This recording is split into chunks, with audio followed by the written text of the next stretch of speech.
ujung nama itu menunjukkan kampung halaman. Syekh Yusuf Al-Makassari Tajul Khalwati, ulama Makassar yang meninggal di Cape Town, Afrika Selatan.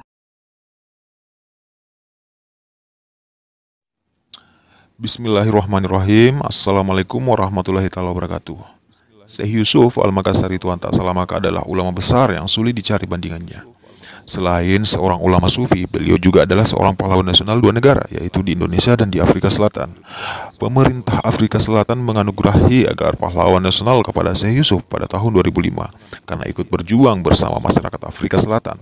Hal ini disampaikan oleh Presiden Afrika Selatan Jacob Zuma saat bertemu dengan Presiden Republik Indonesia kelima, Megawati Soekarno Putri di Jakarta, Rabu 8 Maret 2017. Presiden Afrika Selatan, Presiden Zuma, pada dua orang Indonesia menjadi pahlawan negaranya, yaitu satu adalah Presiden pertama Republik Indonesia, Presiden Soekarno, dan yang satu lagi adalah Syekh Yusuf, karena Syekh Yusuf itu adalah seorang dari pejuang kita dari Sulawesi Selatan yang dibuang pada masa penjajahan ke Afrika Selatan dan meninggal di Afrika Selatan, dan di sana ada kampung yang bernama Kampung Makassar, dan atas nama pemerintah Afrika Selatan juga memberikan keakibat perjuangannya menjadi salah satu pahlawan dari Afrika Selatan. Mantan Presiden Afrika Selatan menyebutnya sebagai seorang putra Afrika terbaik. Di era kepemimpinan Presiden Soeharto, menganugerahi gelar pahlawan nasional kepada beliau pada Agustus 1995. Beliau lahir di Goa, Sulawesi Selatan 3 Juli 1626. Ayahnya adalah Abdullah dan ibunya bernama Aminah. Ketika lahir, beliau dinamai Muhammad Yusuf oleh Sultan Alauddin, penguasa muslim pertama di Goa. Sejarawan peradaban Islam Profesor Ahmad Sewang mengatakan Syekh Yusuf Al-Makassari merupakan manusia pertama di Nusantara yang pada awal abad ke-17 melakukan perjalanan diaspora ke luar negeri. Sejarah mencatat beliau pernah bermukim di India, Yaman, Mekah, Madinah, Damaskus, Ceylon, Sri Lanka saat ini, Turki, dan Afrika Selatan. Syekh Yusuf adalah seorang perintis yang dalam bahasa Arab disebut as-sabiqunal awwalun, perintis yang melakukan diaspora perjalanan ke luar negeri yang pertama, kata Profesor Sewang. Syekh Yusuf juga seorang penulis yang hebat, sedikitnya 23 buku yang telah dibuatnya. Hebatnya, beliau menulis dengan bahasa internasional, dia menulis dalam bahasa Arab. Syekh Yusuf dianggap sebagai duri dalam daging oleh pemerintah kompeni di Hindia Timur. Ia diasingkan ke Sri Lanka, kemudian dipindahkan ke Afrika Selatan dan wafat di pengasingan Cape Town, Afrika Selatan pada tahun 1699.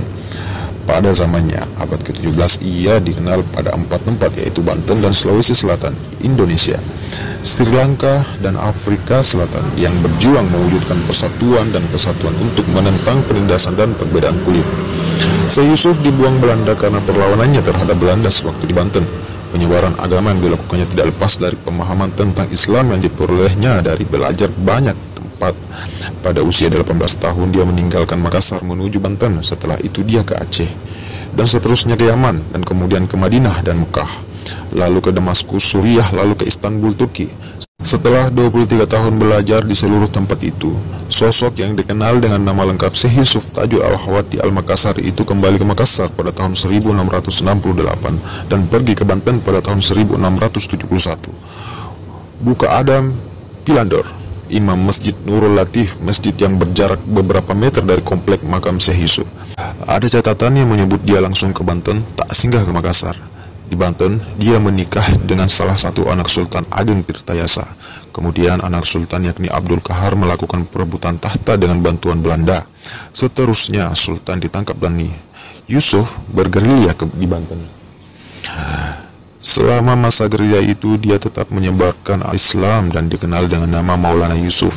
Namun akhirnya tertangkap. Seterusnya dia beserta pengikutnya dibuang ke Sri Lanka pada 22 Maret 1684.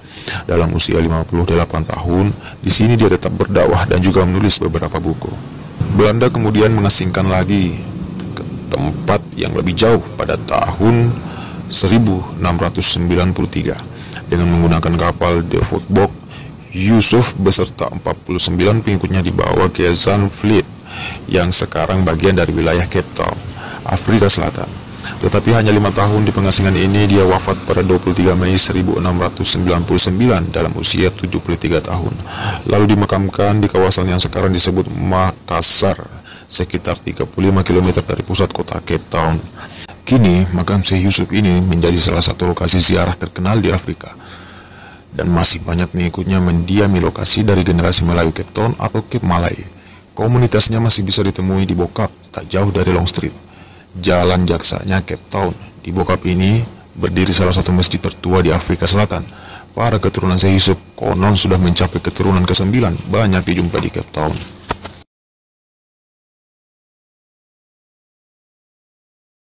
Di puncak bukit Makassar, Cape Town, Afrika Selatan, makam Syekh Yusuf yang berkubah warna hijau kerap dikunjungi umat Islam, terutama dari Indonesia.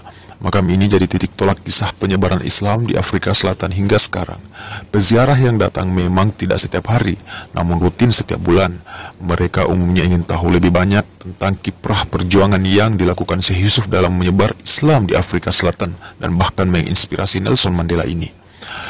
Itulah profil Syekh Yusuf yang menginspirasi Nelson Mandela, yang digambarkan sebagai tokoh dan orator ulung dan pemimpin Afrika National Congress ANC.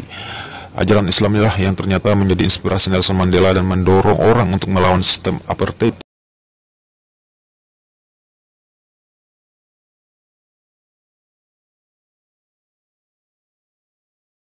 Sejak zaman Belanda, pejuang Islam selalu dimusuhi sekutu Yahudi termasuk VOC ini, yang kini berkumpul di perusahaan Freeport dan jaringan Yahudi lainnya.